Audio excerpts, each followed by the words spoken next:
Hello everyone, today is 27th of June, now it's 10 to 9 in the morning Moscow time. I'm Levan Gudadze and this is my first update for the day, and shall share all the main news that are making headlines in Russian media outlets and Russian language pages on different internet platforms. And there are quite a few very significant developments and news that I like to share with you for this moment. Although before I start, let me first of all welcome all the new members to our community, more than 700 people in last 24 hours.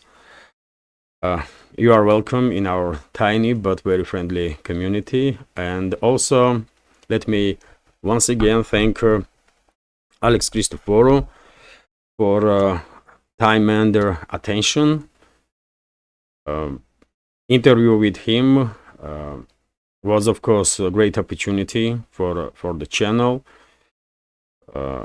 And well, what can I say? I mean, what a legendary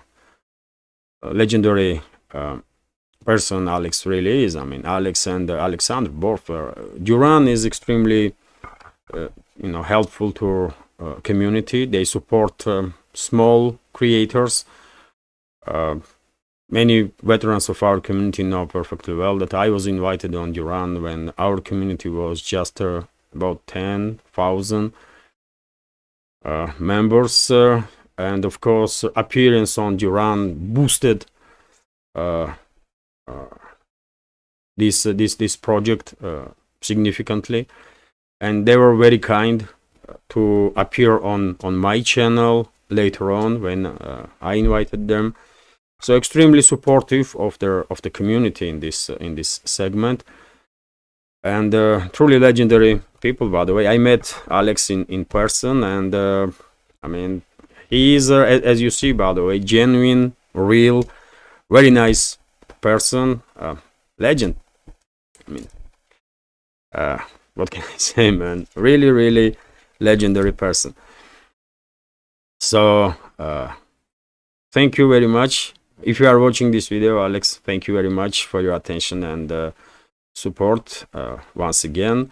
And by the way, interview with Alex Christoforou already has 47,000 views, 47,500, more than 5,000 likes, more than 800 comments. And I went through hundreds of comments, by the way, and I want to thank our community, of course. Thank you all for being very kind. I mean, vast majority of comments are very supportive and very kind. So thank you all, dear friends. I'm truly grateful. So yes, that's been said. Let's talk about news now. And first of all, short summary of the situation on Ukrainian battlefield. And while attention mainly attention of the society and media is concentrated on the northern parts of Kharkiv region, still where Russian armed forces conducting this local scale offensive operations to create a buffer zone. Russian armed forces achieving quite significant success on other directions, and well, while analyzing situation on the line of contact, one probably wouldn't be able to avoid the realization that this creation of the buffer zone, it's not just a buffer zone itself, but also simultaneously is a big trap strategy that was used quite successfully by Russian forces in many different areas and are still actively used right now. And I'm saying that this is a trap because we all know that Kyiv regime redeployed forces from other sectors of the front line towards northern parts of Kharkiv region to stabilize situation there, stabilize line of contact, and therefore they give additional opportunities to the Russian forces on other sectors of the front line to further improve their situation. And that's exactly what is happening. Russian forces are improving their positions in Kupiansk direction, Russian forces improving positions in Seversk direction, And by the way, several channels are reporting that Razdolovka settlement on the southern side of Seversk is under full Russian control. And if information is confirmed, then, well, one may say that battle for Seversk is beginning, because these settlements, by the way, here, Переездная, Kuzminovka, Zvanovka, Lamko Center, and that they are basically suburbs of the Seversk itself, one may say. So let's wait and see. Maybe Russian Defense Ministry will confirm this information about Russian progress in Razdolovka, Fyodorovka direction. Also, of course, many of you are well informed that Russian forces managed to achieve significant progress in Chisovyar direction. Maybe at least partially because some forces of the Kiev regime was redeployed from Chisovyar area also towards the northern parts of the Kharkov region. And even though now battles are still taking place in Canal district area of the Chisovyar, which is located on the eastern part of Seversk-Donetsk-Donbass channel, progress is very significant. Russian forces in the last couple of weeks managed to establish control basically over the significant parts of the district itself, and also settlements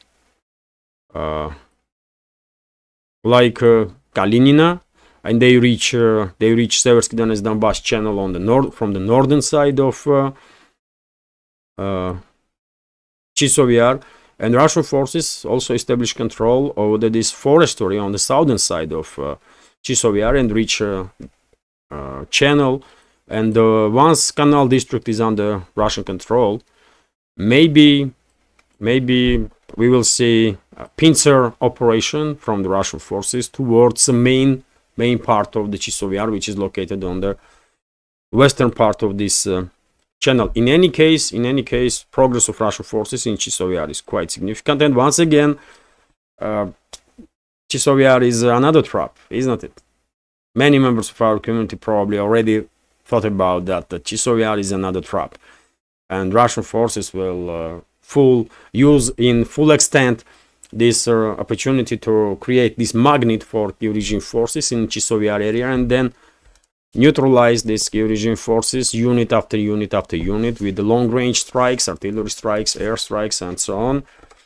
That this was a tactic of the Russian forces for a while, and it was used quite successfully. Also, of course, Russian forces achieved significant progress in Toretsk direction,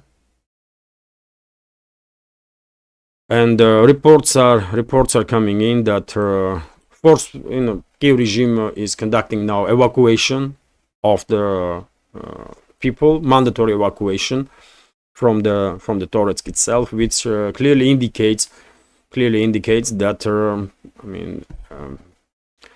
battle for Toretsk is about to begin. Russian forces are on outskirts of Druzhba and Kirova settlements right now. So significant progress in Toretsk direction, significant progress of Russian forces in direction on Avdiivka sector of the front line, and right now Russian troops are in several hundred meters away from Vozdvizhenka. There were some reports that forward units of Russian army even entered this settlement, Vozdvizhenka, but that was a yearly call, I believe. Vozdvizhenka is still controlled by Kiev regime, but not for longer, I guess. And once this settlement will become under full Russian control, just take a look how close it's located from this one of the main supply and support ways of the Kiev regime in the northern sectors of the front line. And this road, of course, will be cut under direct Russian fire, which significantly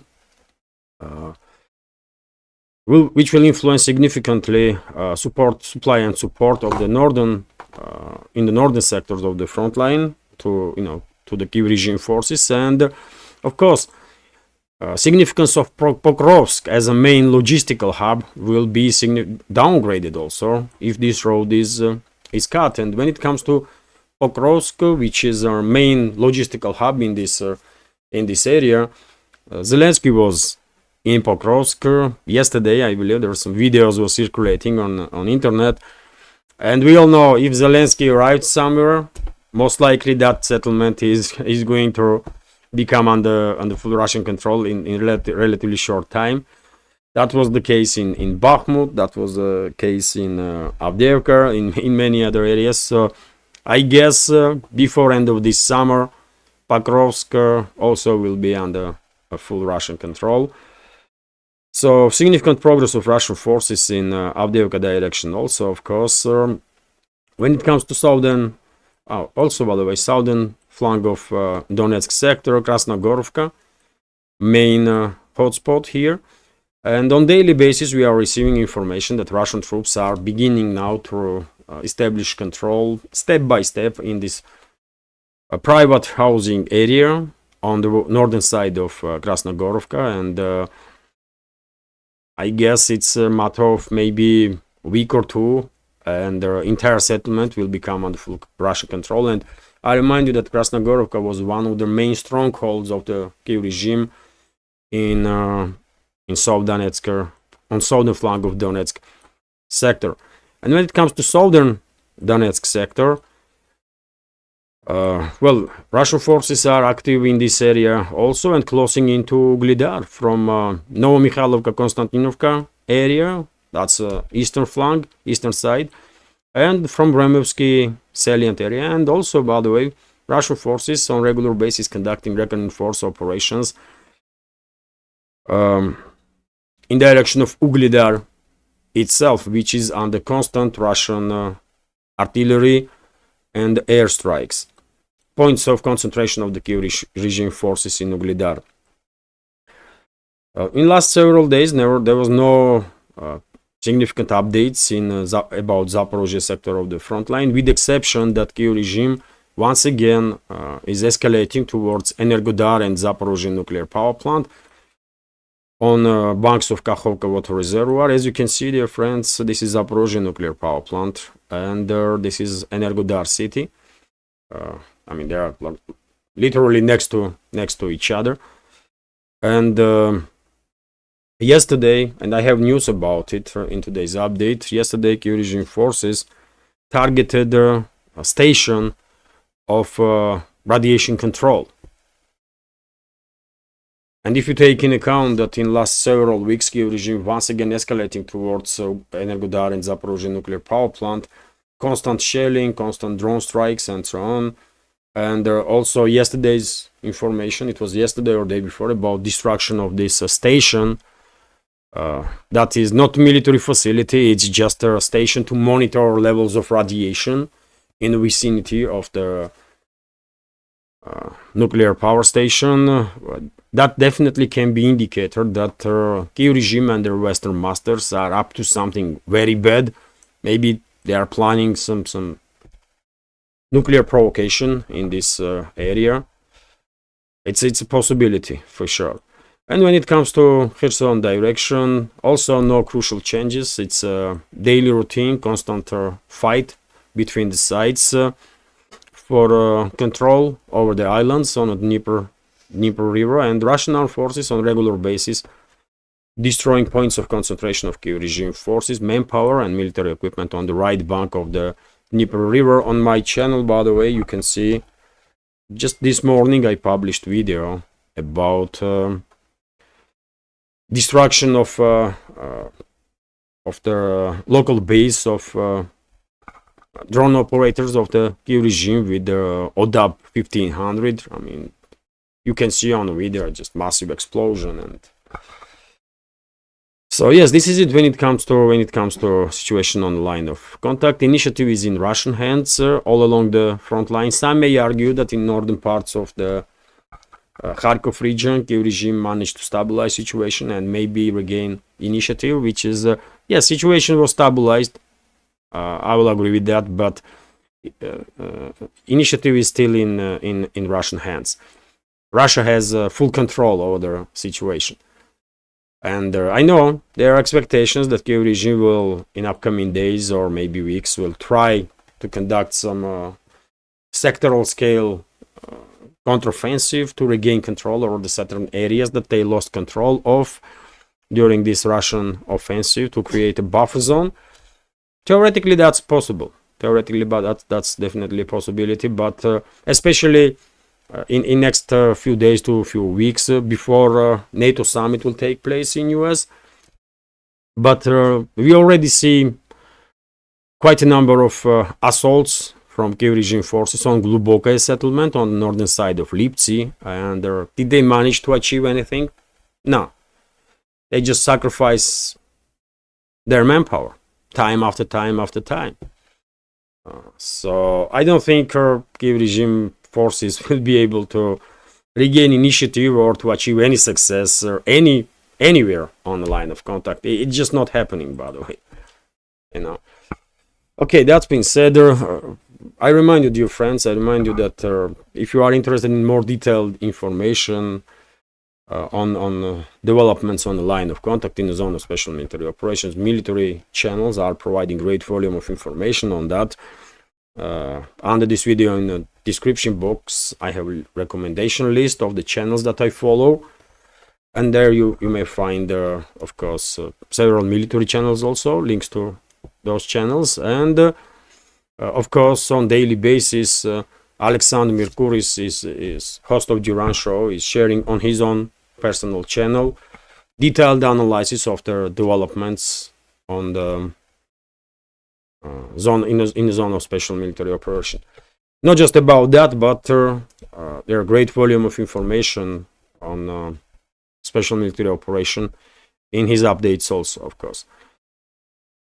Okay, that's been said. Let's go through some additional news. And first of all, let me check how long is this video. Okay, almost 17 minutes. So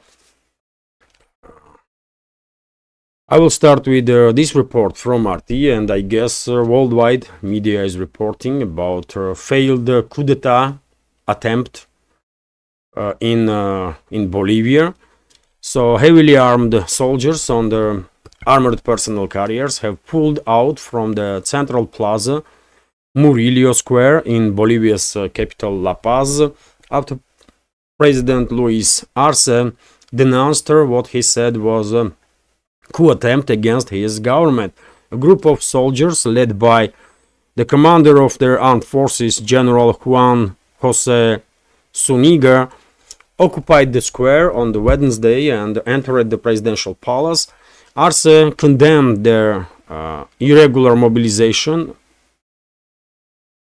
of some units of the Bolivian army and dismissed Zuniga, replacing him with Jose Wilson Sanchez. And then Sanchez, being new commander of their armed forces, promptly ordered the troops to leave their square. And that's exactly what happened. This previous head of armed forces was arrested on the charges of coup d'etat. And I guess some more officers of the army will be arrested also.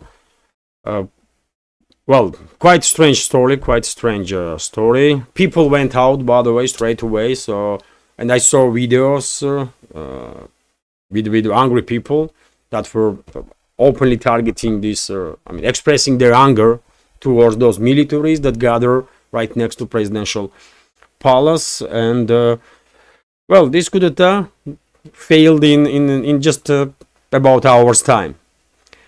But still, strange story, because what the hell? What is going on there?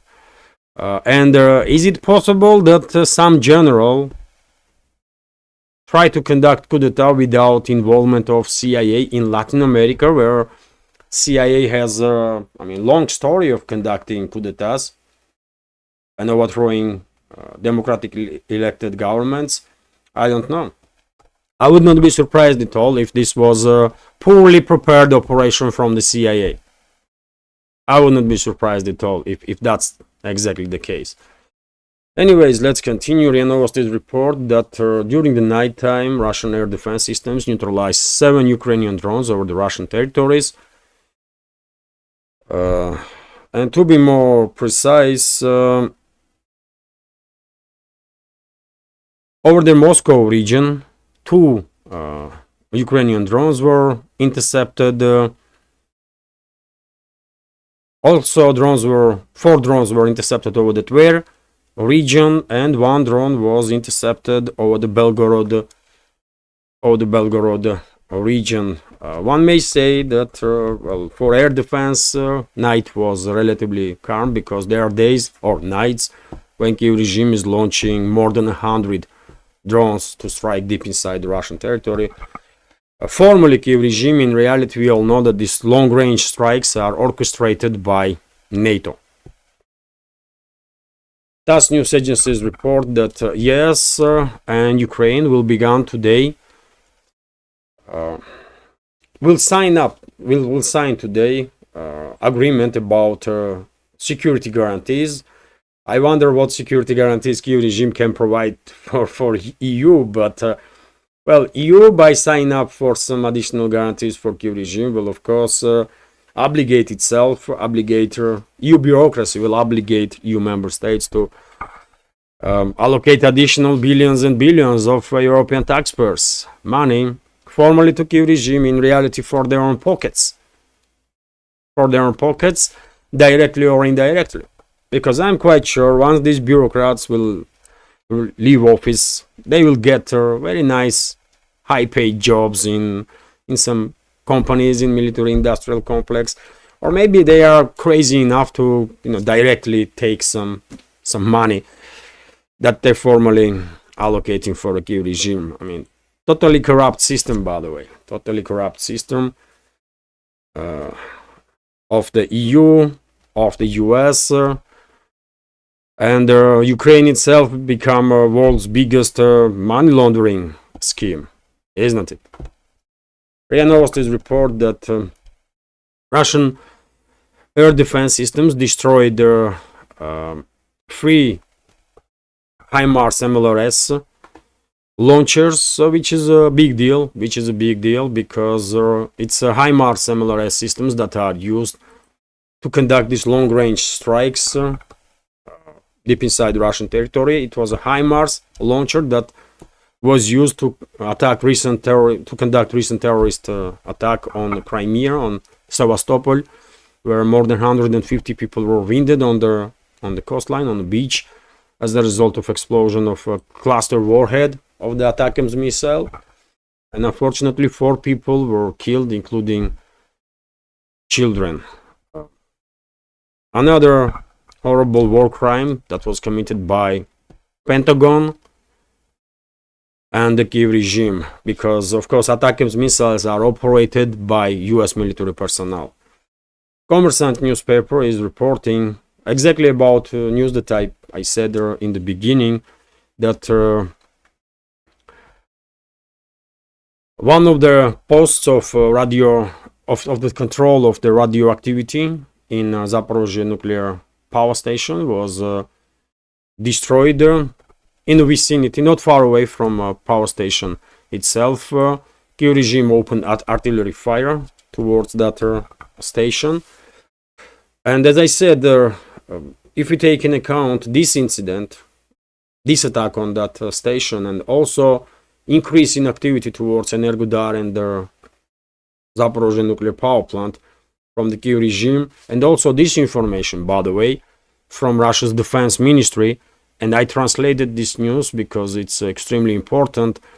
So Western countries continue to import radiochemical substances into Ukraine, formally for disposal, but they can be used to make a dirty bomb, said the head of their RCBS troops.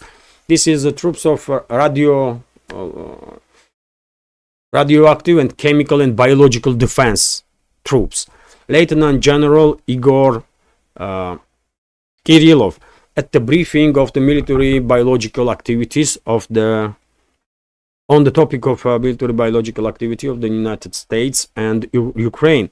Then, quote, "These substances can be used to create a so-called dirty bomb and then use it under the false flag," he said.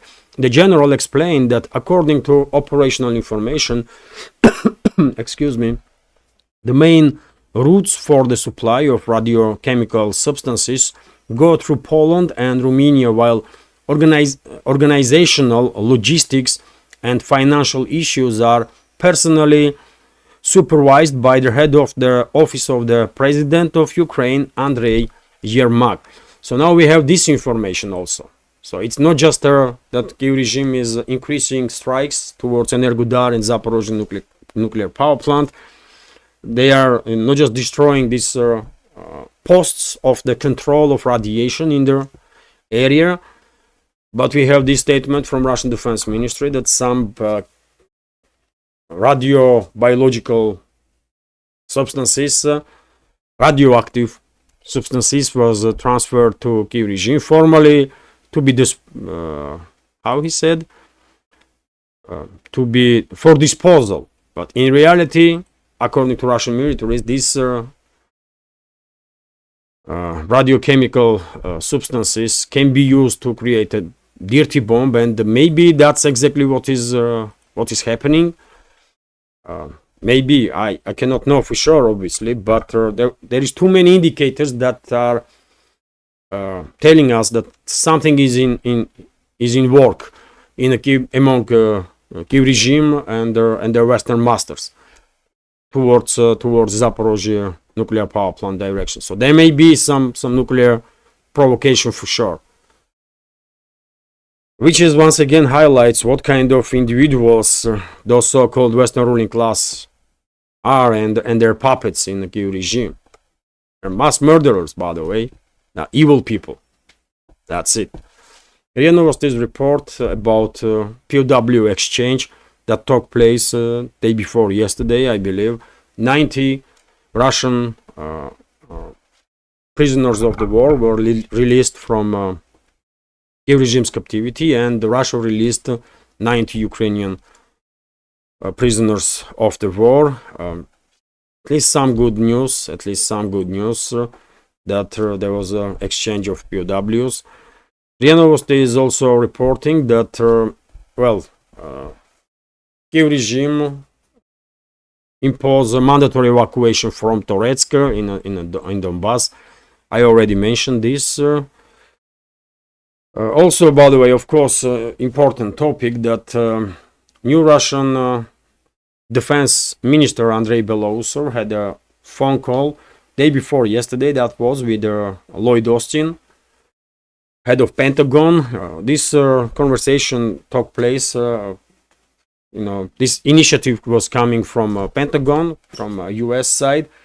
And this is important because on the very same day, little earlier, US ambassador was summoned by Russian Foreign Ministry, and according to some sources, ambassador was told that Russia and US are no longer in peace, and Russia will retaliate for escalatory steps from the US, including for strike on Crimea, on Sevastopol, when more than 150 civilians were wounded and 4 civilians were killed as a result of their ATACMS strike.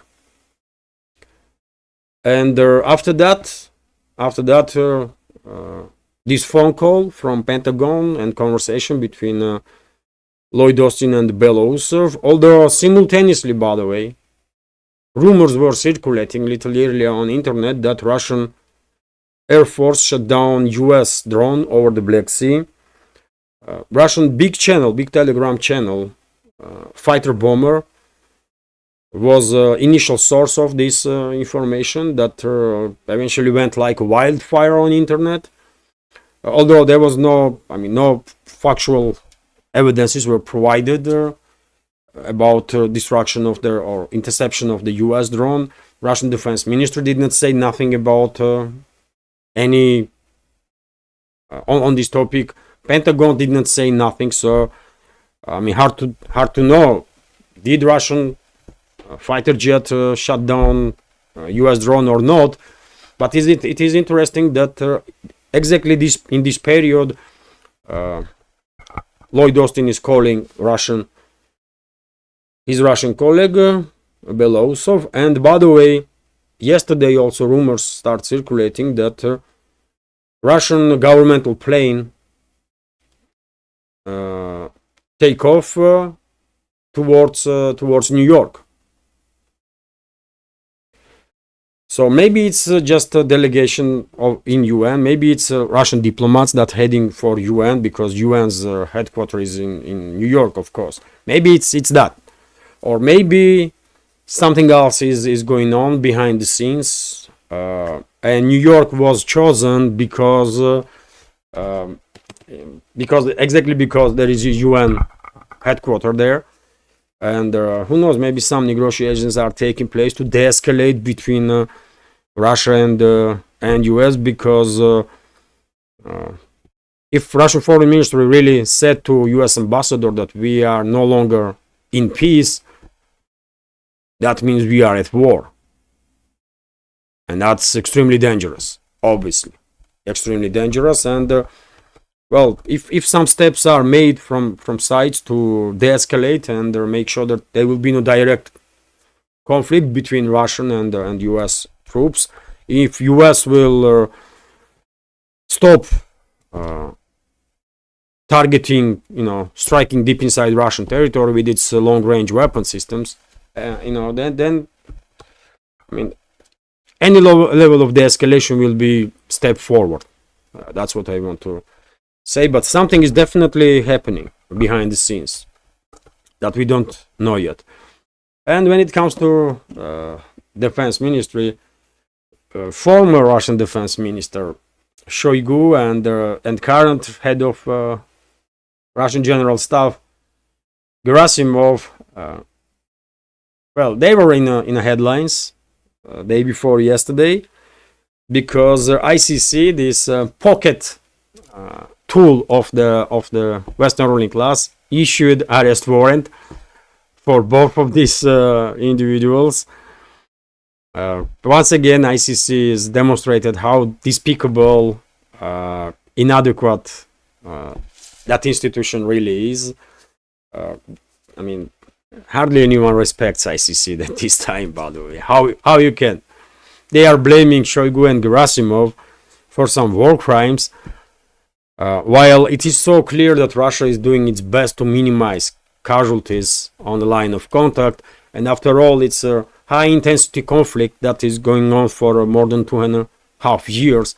And casualty numbers among civilians are like several times less than casualty numbers among civilians in Palestine, while Israel is just several months that is conducting this operation. And still, by the way, ICC, this really prostitute organization, is issuing arrest warrant on Russian military, former and current military leadership, and they're doing nothing in regards to, for example, Netanyahu or head of IDF or other high-ranking officials in Israel that are directly involved in the massacre, intentional, in my personal opinion, intentional killing of the unbelievable number of civilians in Palestine. So come on, man. ICC is a brothel. That's what it is, really. And all of them, those so-called judges and prosecutors, they all are prostitutes, man. Political prostitutes. And maybe, I mean, literally prostitutes also. Who knows what those people are doing after like 5 to 9? Maybe they are going somewhere in a maybe they are привокзальные шлюхи, мать их, блин, Who knows? Probably they are. Шалавы сраные. Sorry for my French. And let's continue now. Let's continue. RBK News Agency is reporting that, well, according to Bloomberg's insight, some NATO member states are refusing to obligate themselves in regards to Ukraine, that they will provide certain amount of funding for Kyiv regime indefinitely. We can guess. Bloomberg did not mention the countries. I went through this news. I didn't see what countries they are talking about, but we can guess. We can have an informed guess that probably it's Hungary, that not really keen to allocate any funds for Kyiv regime. Probably it's Slovakia also. And I don't know, maybe there are some other countries in NATO that maybe are participating in assisting Kiev regime one way or another, but not really keen to obligate themselves that they're gonna constantly send, let's say, 1% of their GDP to Kiev regime. And NATO, Jens Stoltenberg's initiative was that every year NATO should provide some 40 billion euros to Kiev regime, which is crazy, by the way. Every year. Why should French citizen, ordinary French citizen, taxpayer, I mean, pay so much money to most corrupt regime in this world? Or citizen of Spain, or I don't know, Portugal, or Greece, or UK is no longer in EU, okay, but Netherlands, for example. Why should they pay 40 billion year-on-year base to Kiev regime as long as this regime exists? I'm quite sure there will be no Kiev regime in relatively short time, but still, what a crazy initiative this was from Stoltenberg. And it is good to know that, you know, at least some people in the leadership of NATO member states are opposing this craziness. And when it comes to NATO, of course, we all know already that new head of NATO will be Mark Rutte, current still acting prime minister of Netherlands, but from October, if I remember correctly, he will replace Stoltenberg on the position of Secretary General of NATO. Just change of names, by the way. Nothing will change in policies, obviously. It's just a picture will change. That's all. And also interesting news, by the way, that Russian prankers, Lexus and Vavan, they pranked foreign minister, former Prime Minister of UK and current Foreign Minister David Cameron. They called him as if they were Poroshenko, former president of Ukraine. I shared on my Telegram channel link to the Rumble channel of the Bovan and Lexus, and you can see entire video there. And well, Cameron was, Cameron said quite a few interesting stuff there. For example, he said that Ukraine would not receive an invitation to join NATO in the upcoming US-NATO summit, which is not really surprised, but well, it's good to know some additional information about that.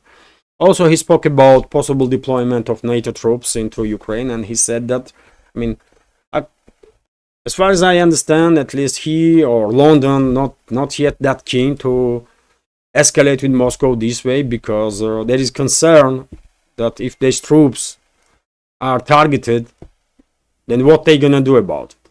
I mean, are they gonna go, in open direct war with Russia and provoke end of humanity, or what?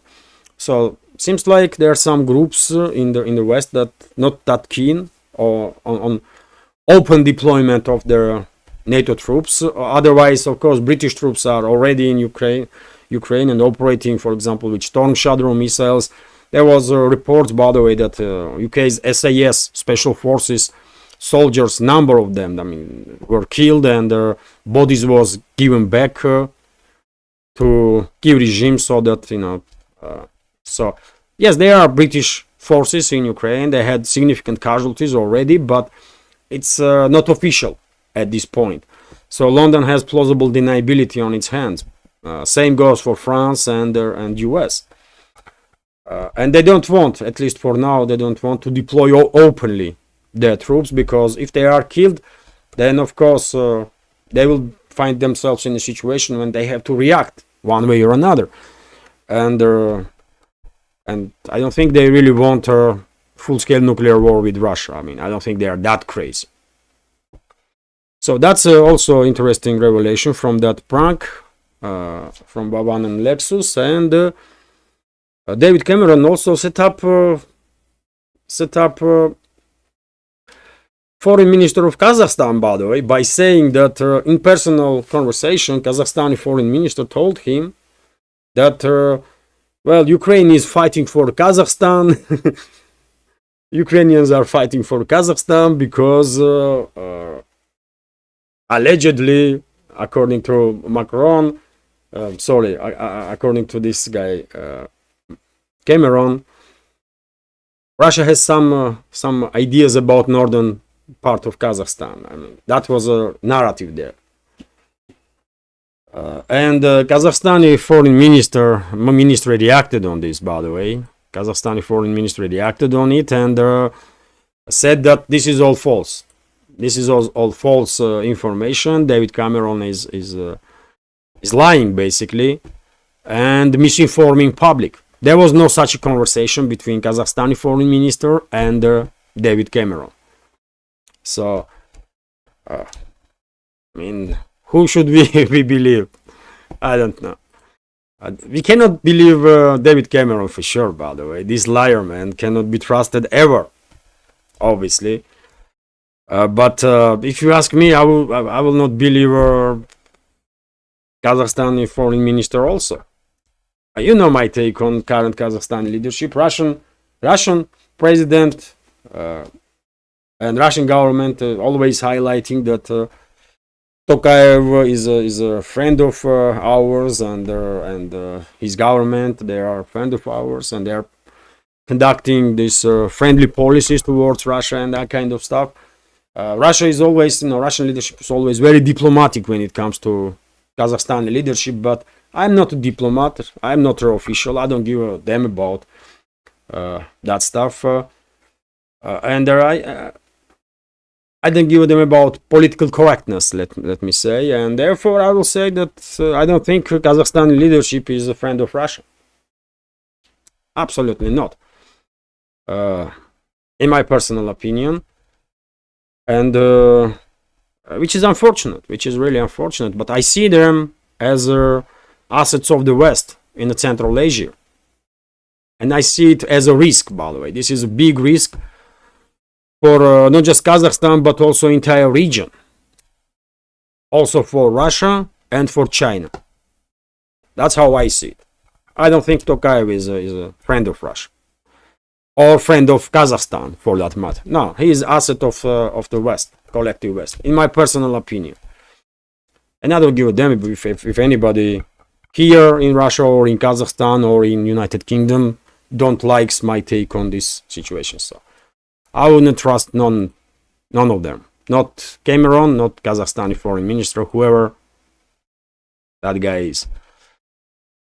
TASS news agencies report that Bloomberg,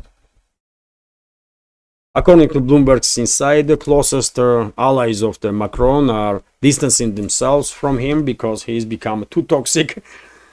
Oh, really, man. Only now these people are realizing in the circle of the Macron that this guy is crazy. Only now. Come on, man. But yes, political survival, by the way. These guys are political animals, and for power, for position in power, they will do anything. They will betray anybody. So yesterday they were besties with Macron. Today they don't want to know him. Okay, they will betray anybody, by the way. But when it comes to Macron, I mean, he was crazy he was crazy always, I guess. Some people are suggesting that he's a жертва of abuse because of his relationship with his wife or husband or whatever is going on there. He's a victim of their abuse and that kind of stuff. So of course that will leave some psychological trauma in his brains, and he's clearly sick, man. I mean, he needs some medical attention because today he's saying one stuff, today, tomorrow.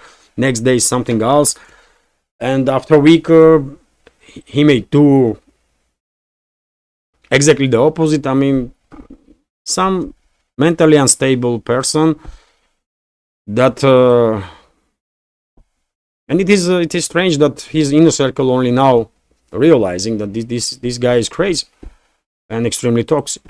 Okay, Macron is done, by the way. Macron is done, and his government also, and his party also. But French people are sick of it at this point. They don't want to have anything with this crazies no more, as far as I understand. RT's report here that EU leaders are going to, they already back another turn for the Ursula washing machine. Okay, I mean, she will give us additional reason to laugh, which is good. By the way, laugh is good. It prolongs our lives, so we should laugh more often. And I'm quite sure Ursula, with her extremely out of touch with reality statements, will give us quite a number of reasons to laugh about. And what is interesting, by the way, yesterday Alex Christoforou in his update mentioned that it is highly likely that Kaja Kallas, Prime Minister of Estonia, by the way, another crazy, may replace Josep Borrell on the position of top diplomat of EU. And of course, that's gonna be something, man, because I mean, Kaja Kallas, really? I mean, extreme Russophobe, extremely, I don't know, man. She is like a Baerbock type of person. I mean, I'm not quite sure she read the 2 books in her life, ever. Extremely incompetent, in my opinion. Russophobe, incompetent, and she's gonna lead the EU diplomacy now. Holy moly, man, that's disaster. If that's the case, then EU is done also. It's finished, by the way. If this is what EU bureaucracy or these globalists can come up with, Ursula washing machine and Kaja Kallas, okay then, I mean, okay. No comments there, man. Vzglyad newspaper is reporting that Maria Zakharova, official representative of the Russian Foreign Ministry, stated that Moscow is fully in support of initiatives from Georgia to improve relationships between Tbilisi and Moscow, including to resume diplomatic ties between the two countries that were cut in 2008 when under orders of the Washington, former president of Georgia, Mikhail Saakashvili, on 7th of August, reignited civil war in Georgia, and on next day, basically provoked Russia, military conflict with Russia, by authorizing or giving orders to attack Russian peacekeepers that were deployed under UN mandate in South Ossetia region. So there was a military conflict as a result of it between Russia and Georgia, and diplomatic ties was cut there in 2008 as a result of this escalation. And the current government of Georgia is acting very differently, by the way. They are acting very pragmatically. It seems to me that they really want to protect Georgian best interests of the Georgian society and Georgia, which is what government should do, really. And therefore, I will absolutely understand if Tbilisi is seeking to further improve relationships with Moscow, because Moscow is open for it, and Zakharova is quite directly saying exactly that. And of course, further improvement of the relationships, including re-establishing diplomatic relations between the countries, will of course help both sides to deal with the very significant issues that needs to be resolved between the two. That's for sure, because we should always keep in mind that Russia recognized South Ossetia and Abkhazia independence of this former autonomies in Georgia's Soviet Socialist Republic. And Tbilisi, of course, against this. Tbilisi is not recognizing this, well, I said many times before that there is a resolution, confederation, by the way. Tbilisi, Tskhinvali, and Sukhumi may start talks, negotiations about confederacy to create a new state under umbrella which they can unite. It's not going to be an easy process. It's a very complicated process. It may take years, maybe decade or so, but it is achievable. It is achievable, and confederation may work. That's the main point. That by overcoming obstacles on this way, eventually, if sides will finalize agreement on confederation, it will work. I'm 100% convinced that confederation will work, and all sides will be better off if they will go this way by creating confederation, and that will definitely resolve issues between Tbilisi and Moscow, because Russia will just recognize this new entity on the political map, new confederation, and that's it. So I believe Moscow wouldn't be against such development. And I was talking about confederation when I was in Georgia, by the way, many years ago, and I'm still in support of this idea of confederacy. If Tbilisi is ready, if Sukhumi is ready, and if Tkhinvali is ready, because it's not gonna be easy for sure. It will be very time consuming, painful for all sides, for many reasons. Very difficult process of negotiations, but peace is much more important. Peace between the people much more important, and therefore they have to overcome all the obstacles and go this direction. In my opinion, it will benefit people, and that's what is number one. People, best interests of the people.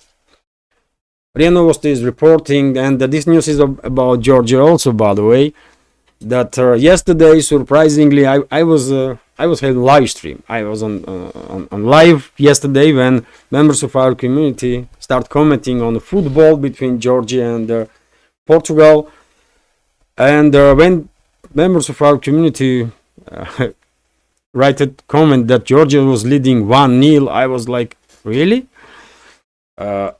And yes, eventually Georgia won 2-0, which is a sensation, of course, which is sensation. Georgia first time on Euros, on European Championship, and they already managed to pass the group stage, which is a huge success, by the way, for a newcomer in this league. And my congratulations to Georgian team. My congratulations to Georgian society. There was huge celebration in Georgia, of course. I saw some videos, by the way. Tbilisi, capital of Georgia, was shut down literally. There was, huge celebration. Something that Tbilisi may only see once before, when Dynamo Tbilisi during the Soviet era won the UEFA Cup. UEFA Cup, that was. And then now this really big success, I will say. So yes, congratulations. Great news, man. We need some more good news worldwide, by the way, worldwide. And let's continue now. And TASS News Agency about statements of Zakharova about mental health of the head of Security Council of Armenia. I've been ironic, by the way, of course, but the point is that head of Armenia's Security Council, Armen Grigoryan, stated that it's Russia's fault that Armenia lost Karabakh, and of course Russian Foreign Ministry reacted on it, because this is a high-ranking official in Armenia, secretary of the Security Council, and said that well, she has no medical degree. I mean, she is not an expert in that field, so she cannot give a qualification, precise qualification. So therefore, this person, Armen Grigoryan, should seek help somewhere else. But I mean, there is some issues there, obviously, according to Zakharova, and I agree with her absolutely. She said that there is topics that you cannot comment seriously, because without having a medical education, medical degree. And of course she was ironizing.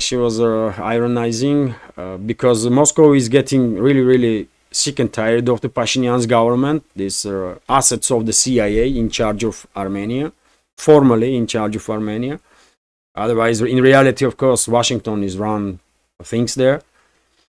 And well, Zakharov also said that this person, Armen Grigoryan, is insulting Armenian people.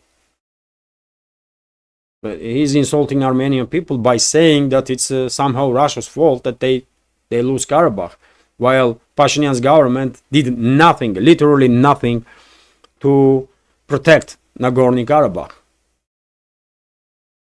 So, you know, yet another level of escalation, yet another step from Yerevan towards escalating with Russia and destroying relationships. Also, by the way, RIA Novosti's report that in retaliation for banning several Russian media outlets in EU, including RIA Novosti, by the way, this exact news agency here, RIA Novosti, Izvestia, Rossiyskaya Gazeta, some others, Russia retaliated, and some 80 plus media outlets from EU will be banned in Russia. So it's not just their websites will be banned, which is easily, you know, you can use VPN and access any media outlet you want. It's not that big of an issue, but these media outlets will have no opportunity now to have correspondence in Russia and report from Russia, which is no good, by the way. I'm definitely not I definitely don't like this kind of developments, but yet again, it was not Russia that initiated this, isn't it? It was EU that banned so many Russian media outlets, and I guess this recent decision to ban Izvestia, RIA Novosti, and Rossiyskaya Gazeta was the last drop, and Moscow just retaliated big time, and some 80 plus big names, including, by the way, big names in European so-called media, will no longer have opportunity to work in Russia and report from here. Unfortunate, but it is what it is. Moscow had to react on hostile steps from the collective West. It is what it is. And dear friends, I still have quite a number of news left, but if I may, I will end this update now, and maybe later on today I will record the second update and I will share all the additional news and these ones that I have left now together, because it's already like 57 minutes, this update, quite long. So hopefully you will find this video interesting, informative, useful. And if so, please click that like button and leave some commentary just about anything, any topic. This is the only way we can try at least to deal with the algorithm.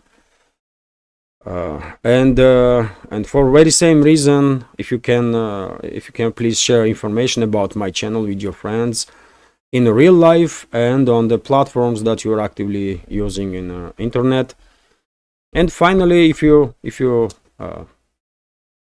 think this channel is interesting, useful, has some potential and deserves to exist in this field of news and political commentary, please consider to support my work with small donations through PayPal, Boosty, or by subscribing to my Patreon page. All the links are under this video in the description box and in the pinned comment. This is it for now. Have a great day and take care.